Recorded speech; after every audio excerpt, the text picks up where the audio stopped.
So I want to be very direct. If you are the parent of a toddler, of a little one, you are going to struggle with this child if they are strong-willed.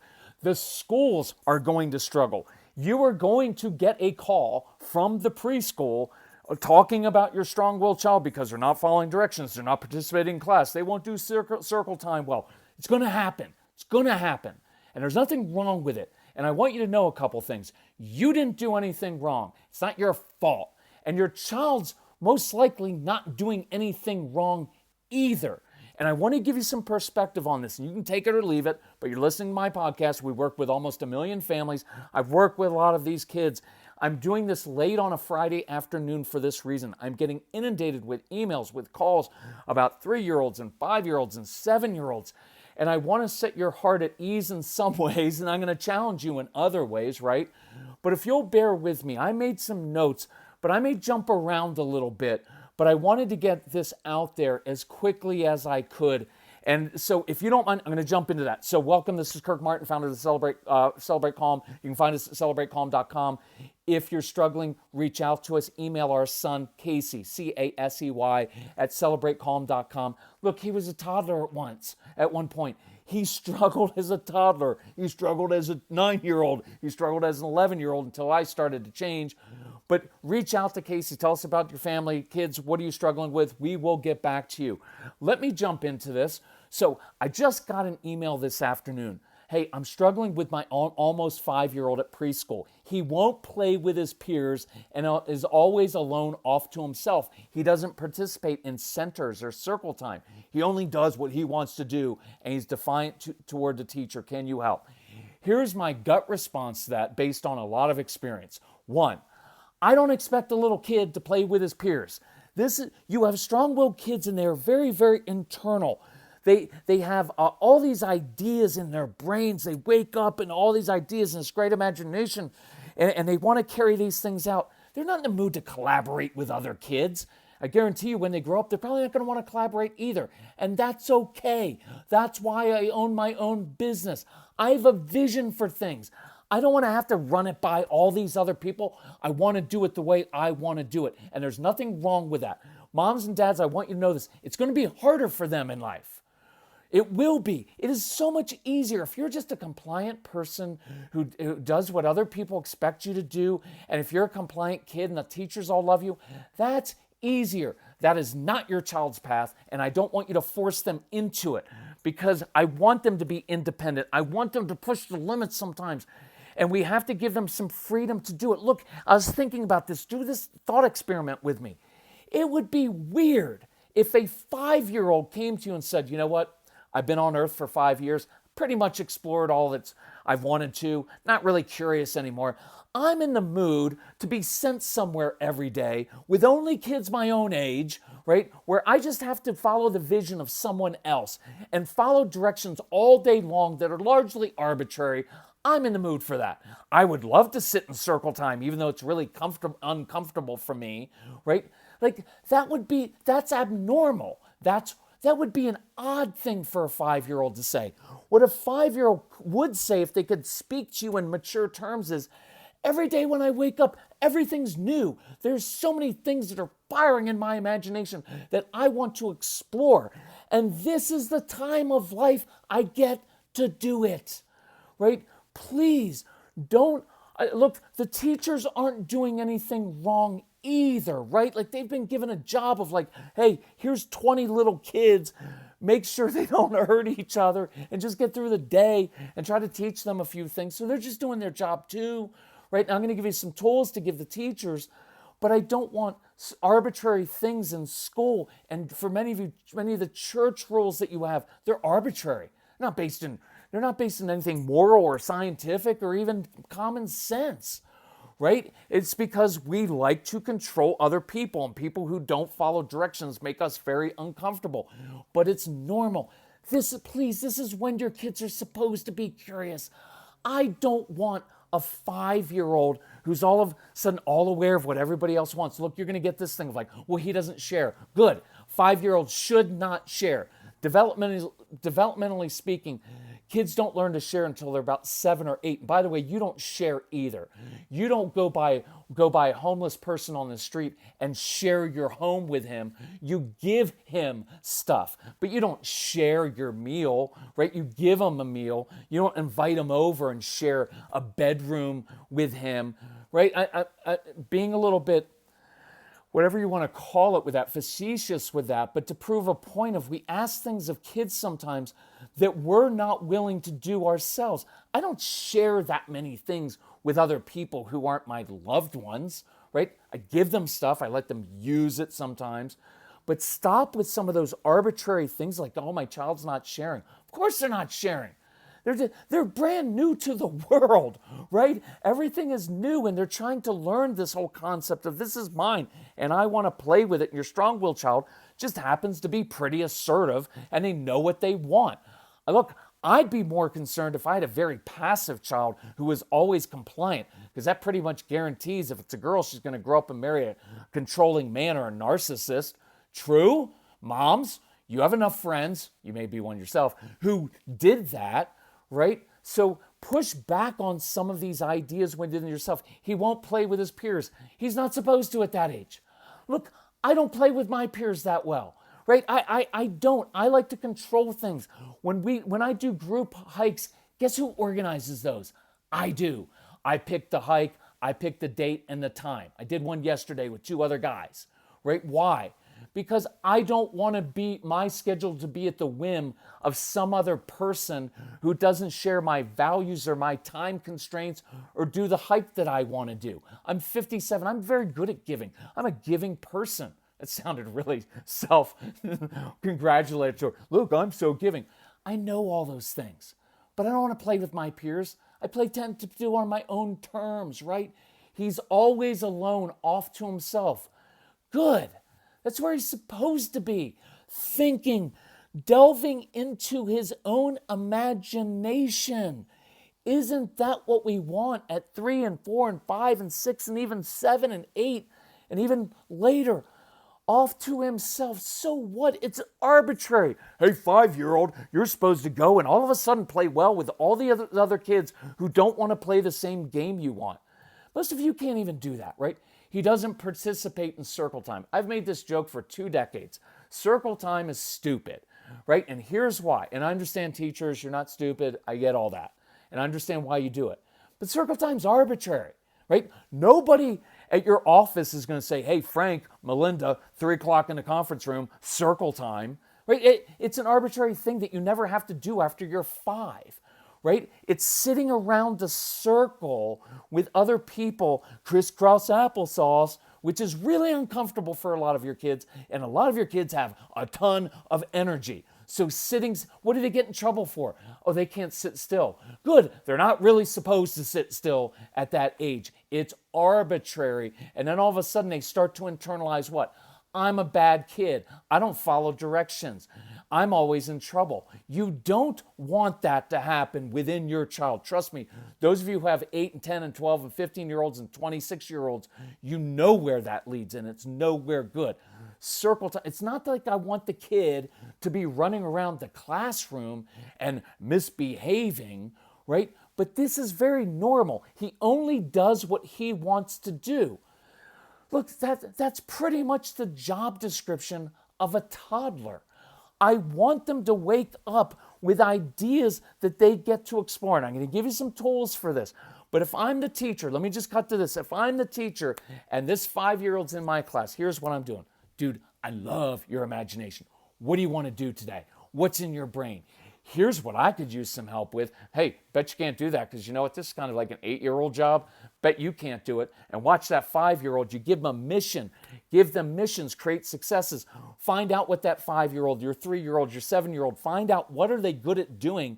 And then if I'm the teacher, I'm giving that child jobs. Look, it's not, your kids aren't learning anything at age 5, right? They're not learning algebra. They're not learning history. They're not.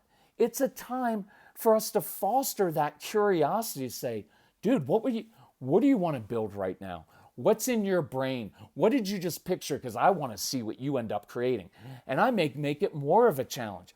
See, I'm not saying to the 5-year-old, hey, whatever you want to do, just do it. If you want to go knock down other people's things, that's fine. Hey, if you want to run all over no, I'm not saying that. I'm saying, hey, I need some help with this project. Bet you can't do that. Hey, could you do that?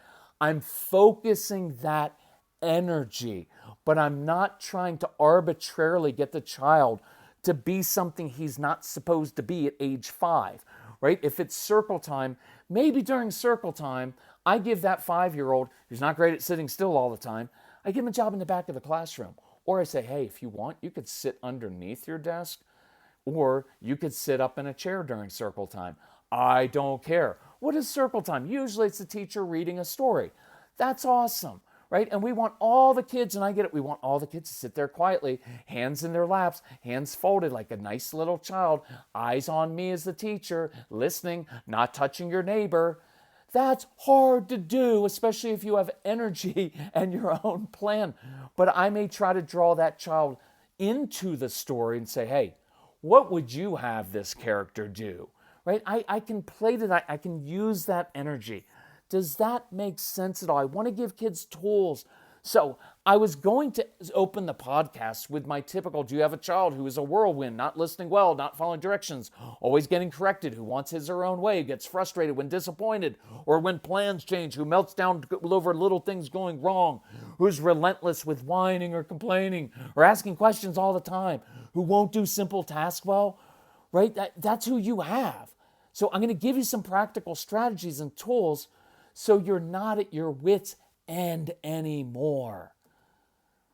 See, this little one that you have is a raw bundle of nerves and impulses with this brain that is exploding with thoughts and ideas and plans. And when this child wakes up in the morning, that little brain starts firing on all cylinders. And many of your kids are also very visual. They picture what they want to do or accomplish. And that becomes their overriding vision. So there's this seismic, cataclysmic collision that happens every day. Your child wakes up with a vision that is literally their entire world. And that collides with your vision for the day, which isn't so much a vision as it's just a necessity of life. Get them up, get dressed, fed, off to daycare or preschool so you can go to work or teach your other kids if you homeschool. So you have this huge power struggle between an immature child whose sole purpose at that age should be to follow their imagination and their passion, right? And then a sometimes frazzled, overwhelmed, rushed adult whose sole purpose is to raise a responsible child. And you both have competing visions. And they clash in the morning, throughout the day, after school, at dinner time, at bedtime, right? Does this sound familiar? I know it is because I keep getting emails. I'm at my wit's end with a 3-year-old, with a 5-year-old, with a 7-year-old. And you never thought you'd be in this place. I mean, how hard should it be to raise a little kid, right? But it is when your child is a naturally born, strong-willed child with an agenda, with lots of emotions, with an iron will, and a bright, active brain, right? And if you were raised in a fairly typical home, or especially a religious home, then it was instilled deep inside you. There's no real power struggle here. That child is supposed to submit to the authority of the parents and do whatever they say. End of story. And that did work back in the day, or did it? See, kids didn't say and do certain awful things to their parents, and they kind of listened, right, while sneaking around and finding other ways to be rebellious or independent. But at what cost? See, I know in my own family the cost.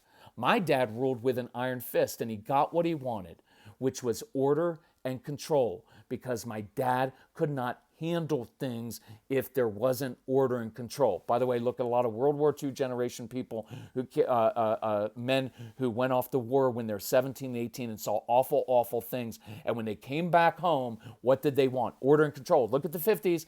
Every man wore the same outfit. Dark suit, white shirt, tie, and a hat.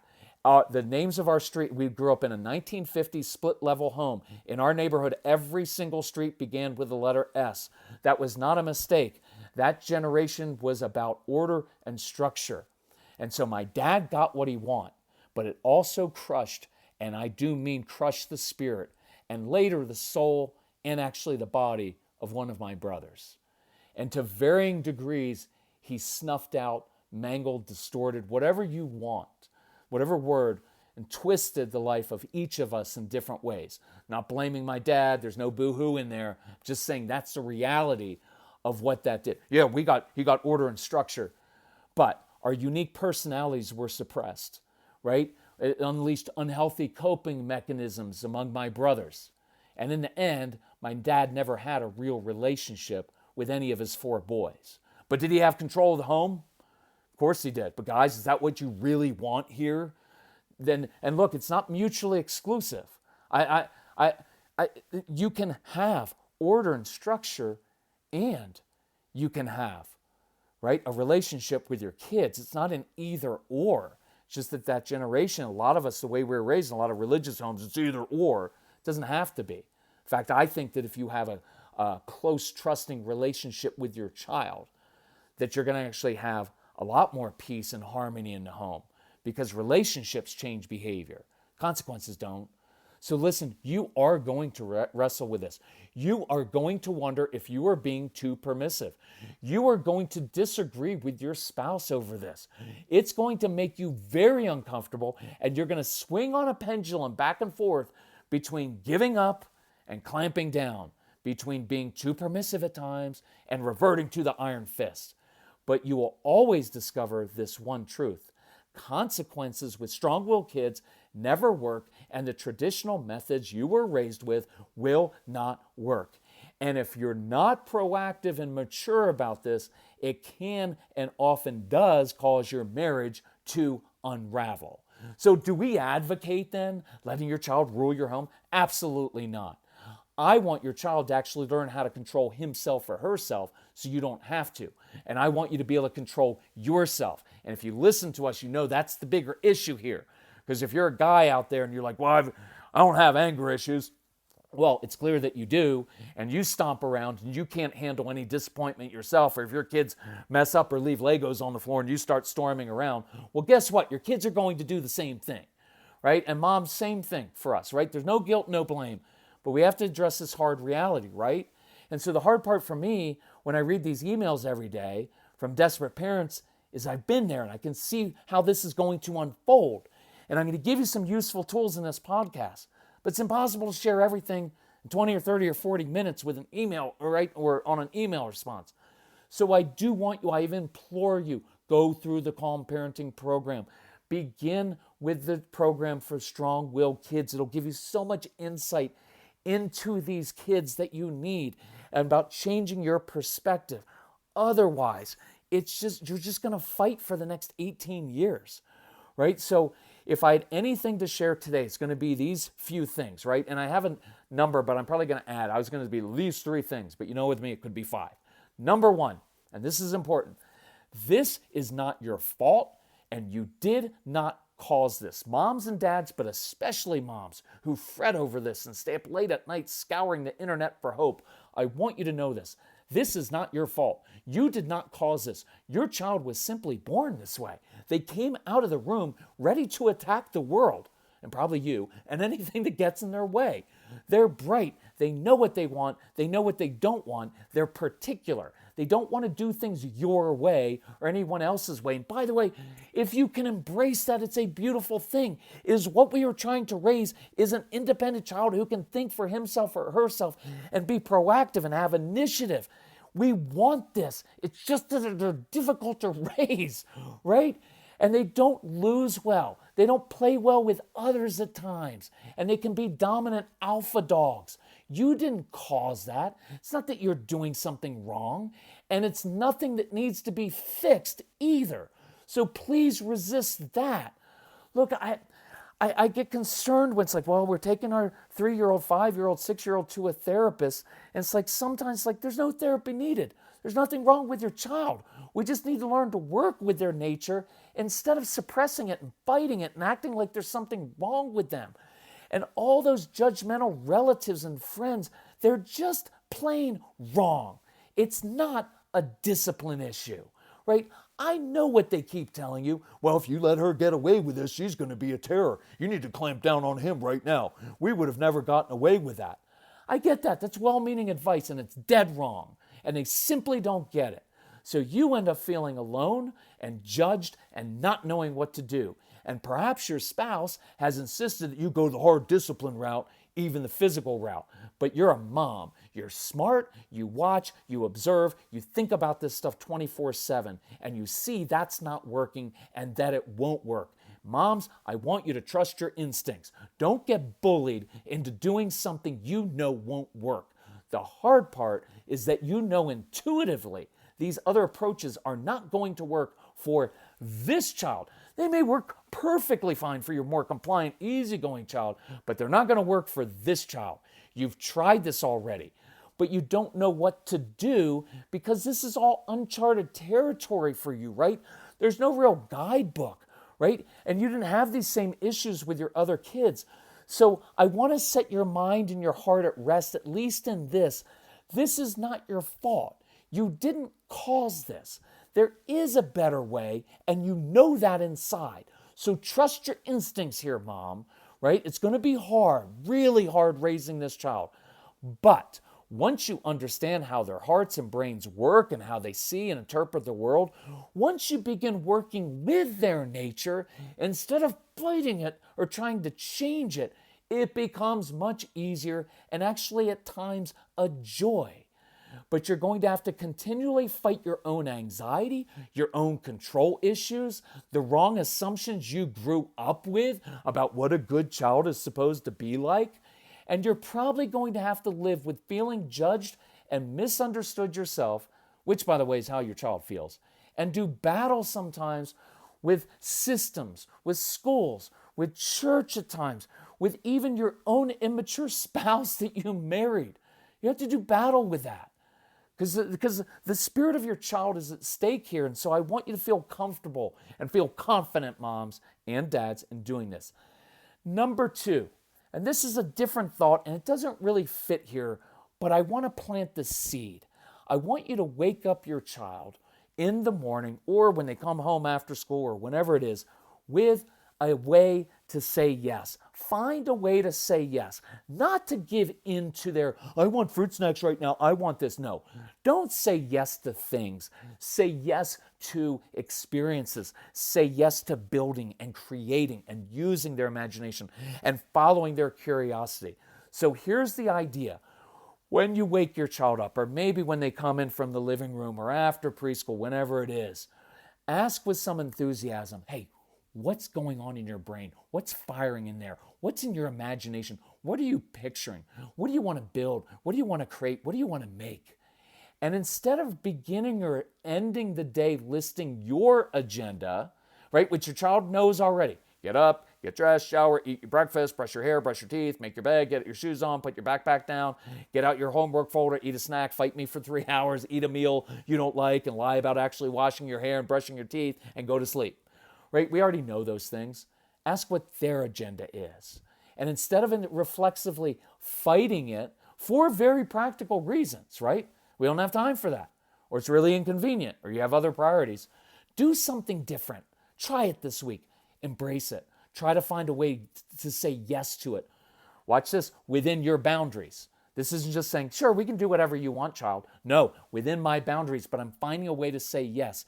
Just make your boundaries a little wider and larger. Stop being so rigid with everything, right? If you have a strong-willed child, you're going to have to throw your agenda and your schedule out the window. They're not going to be like, boom, boom, boom, this is just how we're going to run. This is how I do it. It's not going to work. It's not going to work. So here's what I would say. Yes, I love that idea. Let's make it happen. So here's what we need to do. Now you can lay out the obstacles and other things that need to get done. Hey, let's get those materials out right now. And then when we get back from the doctor's appointment, you'll have the rest of the morning to do X, right? Context for strong-willed kids is really important. Setting expectations is really important. But this week, I want you to develop a new habit of starting the day or the afternoon or the evening with good energy and finding a way to say yes. You have every right to say, hey, once we knock out these 3 things, man, I'm all over that. I can't wait to see what you create. I'm so into that. You're like a junior Thomas Edison. You are so creative, and I love that. You're not saying yes to everything and anything they want, especially not material things. You're saying yes to experiences and creativity and building and following their curiosity. And remember this principle, moms and dads, and share it with teachers. Whenever you say no to something inappropriate, say yes to something appropriate. Otherwise, the life of a toddler sounds like this. No, no, put that down, stop it, take that out of your mouth, stop, stop, stop. Instead, I want to be like, hey, jumping on a sofa, not happening right now, but I love your energy. Hey, if you want to come to the kitchen and help me do X, man, I could really use your help because you're really strong. Work on that energy, the positive energy. Make things a challenge. Make it harder. I love this phrase. Hey, bet you can't do X. You know a great one that you may not like, but it works all the time? Hey, don't tell your mom or don't tell your dad. But as soon as you say that, now they're instantly interested. Number 3, give your child ownership, not control over their choices. I do not give a strong-willed child control over my home, over my family life, over my classroom, but I will give them ownership of their choices, right? And so if you want to deep dive, this is why I want you to listen to Calm Parenting Program. I don't want to sound preachy on that at all, but it's so foundationally critical to understand that your child has a different life experience than you do. They see things differently, and when you can start to see that, then you start to see they're not just defiant little kids who don't want to follow directions. They're really bright, creative, frustrated kids, and I can work with that, right? So here's the essence of ownership. You relinquish control over how your child gets things done as long as they accomplish the task you desire. Let me say it in a different way. See, look, here's what it sounded like for me when I finally got this. Hey, Case, look, here's what I want to accomplish. Here's the goal. I don't care how you get it done. If you want to do it in a weird way, you want to do it upside down, you want to do it blindfolded, I don't care. As long as it gets done by 7 o'clock p.m., I just don't care, right? Here's what my goal is. I don't care how you get it done. And then you give your child some space to do things in a weird, odd, creative, infuriating, irritating way that causes you angst because you know there's a more effective, efficient way to do it. But who cares? Try it. Start it when they're toddlers. It will save you. Look, I'm trying to save you literally 10, 15, 20 years of unnecessary power struggles. Here's one. Hey, we all know you got to get up tomorrow and go to school, and you got to wear clothes. Listen, here's an idea. If you want to wear the clothes to bed that you're going to wear to school the next day, brilliant, right? Because now when you wake up in the morning, boom, you're done, ready for school. You want to do your homework lying upside down off the sofa? Cool, I'll lay upside down next to you and I'll quiz you on those words. Hey, child, you know how you like to spin in circles? Why don't we review your vocabulary words while you're spinning? Maybe we both spin until I throw up, because you would love that too. Kidding. You make your own meal, right? Right? You want to make your own meals at age 6 and not clean up afterwards? I can roll with that. Right? Do I want them to clean up? Yes, but I know your strong-willed kids aren't going to clean up after they make their own meal. So there's going to be little, what would you call that, globulates of strawberry jelly on the counter, and you can choose to be like, oh, they leave a mess everywhere. Or you can say, my 6-year-old just made his or her own sandwich, and I'm just going to roll with it, and I'll come along and clean up afterwards, right? So, are you going to actually like how they do things? And the answer is no, 100%. One, it's not efficient and effective. They're not going to do things the right way, the appropriate way, according to your standards and societal standards. And we don't want that anyway. We want the creativity. And you have control issues, and you need to work on that. And you have a lot of anxiety because you're a parent. So work on that. See, this is going to expose your anxiety and control issues. And it's going to provoke your rigid husband, i.e. me back in the day. Right, to throw his hands up in the air and claim you're being too lenient and you're coddling your child, right? And I'd say to my fellow dads, right, you're the one being coddled. Your wife has to control the kids and the whole family life just so things are in order so you don't lose it. Your wife's coddling you, dad, right? Because you can't control yourself. And there's no guilt and blame in there. I'm just talking to you directly, man to man. That's what's happening, is it not? And so if it is, then step up, because you're a good guy and you want to be a good dad. And I want you to learn a different way, because the truth is, look, I can say things to you that your wife can't say because you dismiss her all the time, right? But the truth is, if you tried the same strategy over and over again for weeks and months and years and it didn't work at work, you'd have been fired by now. See, at work, at the office, you know how this works. We're going to put into place this strategy, these tactics, and they're not working. So what do? We change our game plan, right? We start to call different plays in the huddle because the other ones aren't working. So be willing to do that at home, right? Because your wife will appreciate that. So moms, look, you're not being permissive in doing this. You're giving your child space to be an independent thinker and learn how to be responsible for himself or herself, right? That's what we want. I don't want a child who just goes, well, my child's just obedient to everything we say. That's not my goal. I want my child to learn how to be responsible, to think, to process, to figure out how to be independent, make good decisions and make choices, and figure out on their own how to get stuff done. It's just going to be irritating. Number 4, this is a note I'd written down. You're going to get the call from preschool and probably high school and middle school, but you're going to get that call from preschool, right? I want you to be prepared, right? It's going to happen because your child won't sit still and your daughter bosses other kids around. She walks around and doesn't listen. He doesn't line up correctly. He's constantly touching others, right? Your 3-year-old who's very, very bright is probably going to bite another kid. Whenever I hear of a kid biting another child in class, my first thought is this: that's a brilliant kid.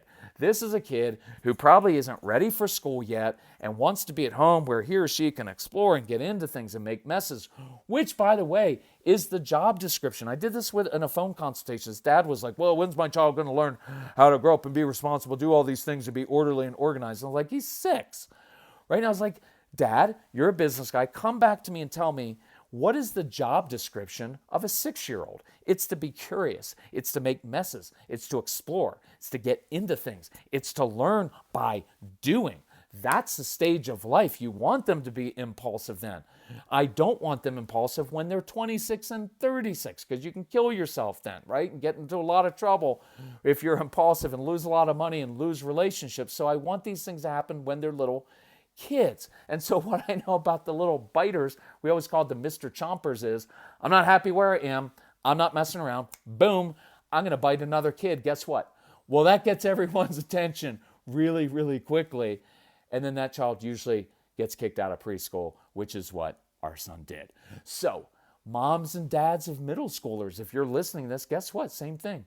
Your child isn't motivated, won't try his best, falls asleep in class, asks goofy questions and acts goofy to make other kids laugh, right? These things happen. And know that teachers aren't going to understand your child, right? We look at that assertive little kid and think, well, he's a bully, maybe, or maybe he's just an assertive kid who knows what he wants, right? But nobody comes up and, watch, I want you to change your perspective and challenge yourself with this. Nobody comes along and says, I'm really concerned about that child who's compliant and just sits all day long waiting to be told what to do. Because you know what happens to that child? They get walked on in life, right? And they're the ones who end up marrying the narcissist or the controlling man, right? They're the one who get taken advantage of, right? This kid who walks up and knows what they want, that's leadership. That's a kid with initiative. That's a kid that's proactive, that has a vision. That's leadership. And yeah, sometimes they're just jerks, like my son was, like he still is at times, like I am, because we know what we want and we go for it, and we want those traits and we want to know how to use them. Look, you're simply going to have to do it differently. If I were to end with anything for the moms and dads of toddlers, and I'm going to do a couple case studies right after this, I want you to refocus from like, I want my child to just fit in and do what everybody else wants to do. No, I want to create successes. I want to give kids tools to succeed, right? And that's why morning routine is not just, well, kids should learn how to be obedient. When I tell them to get up, they should get up right away and do all their 5 chores, the things they're supposed to do. It's not going to happen with a strong-willed child. How long is it going to take until we realize these things just don't work with these kids? And there's nothing wrong with that. So I'd rather create a success in the morning and wake them up with a challenge of a treasure hunt. If I hid your breakfast outside, or I hid your clothes outside, or somewhere in the basement, and now I made it a challenge and I make it fun and I get your brain working and I get you moving, right? So I wake up kids with connection as a tool of like, hey, Yesterday, you said X about that. I'm really curious. Hey, when you get your clothes on and come down to breakfast, I'd love to hear what you're going to build this afternoon, right? I want to start engaging kids where they are and connecting with them.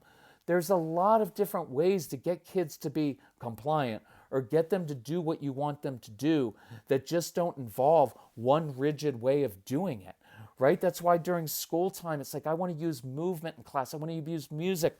For that kid who's got the bouncing leg first day of school, if I'm a teacher, I'm giving that kid a job and I'm saying, hey man, listen, 13 minutes into class, listen, I know you need to move and my mouth gets really dry. I want you to come grab my water bottle, take it to the back of the room, and I want you to refill it with water and bring it up and sit on my desk, and then you sit down. And that'll help me a lot. Our kids love being helpful. And instead of this being what they hear, you need to learn to sit still all the class period long and follow all the instructions I give you. I just gave him a job. I gave him a mission. I gave him a tool to actually get some movement within the teacher's boundaries. I didn't say, hey, if you get bored in my class, little guy, get up and just run around and grab everybody else's stuff. No, I gave them something else to grab, right? We did this with some teachers in Michigan. They had, one teacher has a red backpack in her room with some books in it. The other teacher next door has a blue backpack with books and stuff in it. So when little Johnny is struggling in class, the one teacher can say, oh, Johnny, listen, I need your help. Listen, Miss Henderson next door, she really needs that blue backpack. Could you take that over to her? And so Johnny now gets to get up out of his chair. He gets to move and walk a little bit. He gets to put a backpack on his shoulders or over his back, and that helps with fine motor skills, because when you activate those larger muscle groups, right, it helps activate the fine motor skills, and it meets his sensory needs, because this is a sensory-seeking kid. Now he's got a backpack with heavy books, and now he's a doer. This is a doer, and he loves being a helper. He loves helping other people, not just you as the parents. Parents of toddlers, your kids aren't going to do stuff for you, but they're going to be amazing for other people, which is what you're raising them to do, to grow up to be grown adults who do things and help other people and serve other people, whether they have their own business, which is really helpful, or they do it for somebody else. They're good at that stuff, man. And so when this kid walks into Miss Henderson's class with the blue backpack, guess what happens? Miss Henderson gets to say, oh, Johnny, you are so helpful. I so needed that backpack. Listen, could you do me a favor? Your teacher needs the stuff in the red one. Could you take that back? So in the course of 60 seconds, this kid will hear praise from two separate teachers. He will have gotten to move within the teacher's boundaries, right? This isn't a free-for-all. I don't do that with kids. They don't want that. But they want specific missions. We call it purposeful missions. If you listen to our programs, we talk about purposeful missions. And this cat has a mission because he's going to help Miss Henderson, and he's the big guy, and he feels good about himself now because he carried a heavy backpack that many of the other kids didn't have. And without even knowing it, we just activated his fine motor skills to make them work better. And we met some of those sensory needs. We met a lot of needs in that moment, and here's what that kid feels now. I'm a good kid. I'm good at carrying the backpack. My teachers like me. Otherwise, guess what they're going to feel like? I'm always in trouble. My teacher doesn't smile at me. I'm always missing circle time. I get lectured, or I'm missing recess time. I get lectured all the time, and I get notes sent home. And when I come home, my mom and dad aren't happy with me, and they lecture me. And so guess what? Life's kind of negative, and nobody likes me, and I feel like a bad kid. Moms and dads, you don't want that. Please, you do not want a kid beginning to internalize that he's a bad kid when all he's doing, and please hear this, he's being a kid. He's doing what he's supposed to do, but he's running up against all these arbitrary things that we create, like circle time, right? Like, what if instead of circle time, it was idea time while we're doing jumping jacks? Well, then all of a sudden, the strong-willed kid who's got a lot of energy, who's got a zillion ideas and asks lots of questions, always off topic, then that child's going to be like, that kid rocks. And then the other child who doesn't have a lot of energy or doesn't have a lot of ideas, well, then they're going to be the ones who have to start internalizing. Maybe they're the bad child because they didn't keep up with the other. Do you see what I mean? We're judging kids by arbitrary standards that they can't ever meet. And so by necessity, we have worked with hundreds of thousands of kids who all feel the same way. I feel like a bad kid. I feel like I can never please my parents or teachers. I feel like I'm stupid, like I'm dumb. And then we wonder why they're not motivated and they're not joyful and they're not happy. We have a chance to do this. So I would create successes and give tools, giving them missions, right? All the time.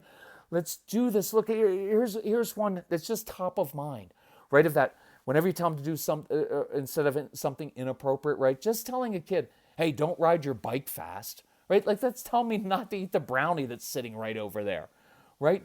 Can't we create an acceptable challenge to give this child with his bike that lets him push the boundaries as kids are supposed to do, but still remains within an acceptable boundary of yours, right? And then I want to end with this one. Affirm and give positive intensity to the good choices this kid makes every day. Do it in a purposeful way for the next 2 weeks. Catch your kids making good choices. Give fist bumps. Hey, well done, son. That shows me you're growing up. Man, the way you just handled that situation, dude, that was awesome. Or just coming up and say, man, I love the way you think. One of my favorite phrases that I love is to say, I wish I was more like you. You were so driven by ideas and you have this great imagination, right? Because how many of our kids get in trouble for having a good imagination? Oh, my child's daydreaming in class. Yes, really bright kids daydream, right? They're using their brain. And if I want to get that kid drawn back into class, I can say, hey, where'd you just go in your brain? Because I really want to hear about that. Because I bet it was an interesting place and I want to hear that story. Hey, listen, after we get done with this writing assignment, after we get done reading this, I want to hear where you just went. See, I just engaged that kid in his curiosity and passion, and I told him it's great that he has a great imagination. And I told him, hey, we need to read the story right now. But after we do, see, I found a way to get to yes. Let me do this one. Slightly older kid, but you'll get the thing. I get the premise. Forgive me for talking so quickly, but I really try to keep these short. But man, this has been bothering me for a couple weeks now of getting these emails of like, oh, we shouldn't be struggling with 3-year-olds and 5-year-olds. Like I know they're tough when they don't do what you want them to do. And please know, I'm not asking you to let them be rebellious kids who do whatever they want. I'm finding ways to get to yes with these kids and giving them purposeful missions and grown-up type jobs because they come alive when they do that. And that's what they're born for, right? And I don't want to fight their nature all the time, especially against arbitrary stuff that we're looking for, right? It's that whole thing of like, I want an obedient child. Well, I want a responsible kid who learns how to think, right? And I want a relationship with him, and I don't want to fight his nature. So here's an example of, this was a kid once we were working with, and so in 2nd grade, he's reading a book. Well, it's the middle of math class, right? So what do we say? This isn't what we say. Oh, you know what? It's okay. You can read the book in the middle of math class. That's fine. You don't have to follow any directions. That's not what I'm saying. But I also don't want the teacher saying, you know what, Jonathan, you never listen. We're in math class and you're reading a book and that's not right. And you don't follow directions. If you don't follow directions in life, you're going to... See, I don't want that. But how do we engage it? Oh, Jonathan, hold on. There's a plane flying over. And so this is real life. Just roll with me here, right? I'm not going to edit that out because it's just, right, we're too much perfectionism. Look, I'm trying to model this of, if you have a strong-willed child, you got to roll with life a little bit. And you're going to have to modify how you see things and how you see your own role and the vision for your family of like, oh, we're going to be very organized and disciplined. We're going to do all these things. Look, I have one of the most disciplined kids who's a young man now, one of the most disciplined young men on the planet. Makes written lists, follows through. I just saw the email that he sent to the CEO of this company that he's working for on the side. And I was like, Case, this is middle to upper management level email to a senior executive. The way that you laid that out, the thought processes, how you did it in a concise way, and you know that this CEO is a rambunctious sort of go for it kind of guy. Your tone was perfect, right? My son has a ton of discipline. Was he disciplined as a 4 and 5 and 6 and 7-year-old? No, right? But anyway, so here's how I engage with this kid in my class. Hey, Jonathan, you know what I love about you? That you're curious. You love to read because you're curious. So here's what's going to happen. I want you, after we're done with math and after we get back from lunch, I want you to share with the rest of the class what you're reading about. Because I wish all the other kids read as many books as you did. I wish they were as curious as you are. So here's what we need to do. Put away your book for now. We're going to do math. And then after this class, I'm going to have you share what you're learning from that book, because I love that. Now, I can do that in a lot quicker way. I probably do that in 7 seconds. I'm not going to do it because my brain's all over the place. I can do it very quick. Hey, Jonathan, love that you love to read. So curious. I wish all the other kids are like that.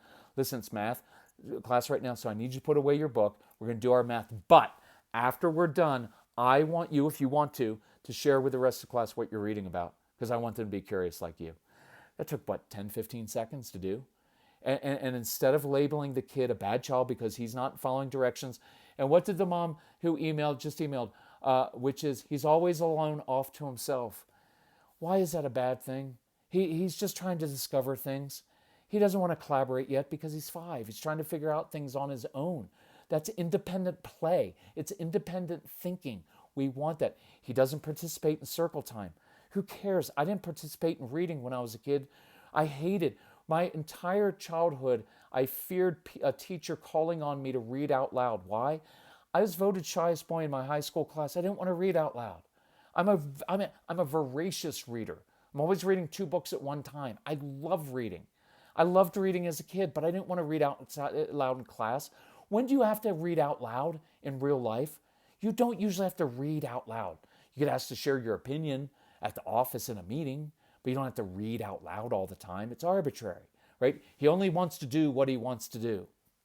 That's his job description. I hate to say that to you, but that's his job description right now. He wakes up and he's got a vision of what he wants to do in his job. If there's any time that your kids are allowed to be curious and follow that curiosity, do it while they're young, because I guarantee you when you get into 3rd grade and 5th grade and middle school, you're not going to encourage a lot of creativity and a lot of curiosity.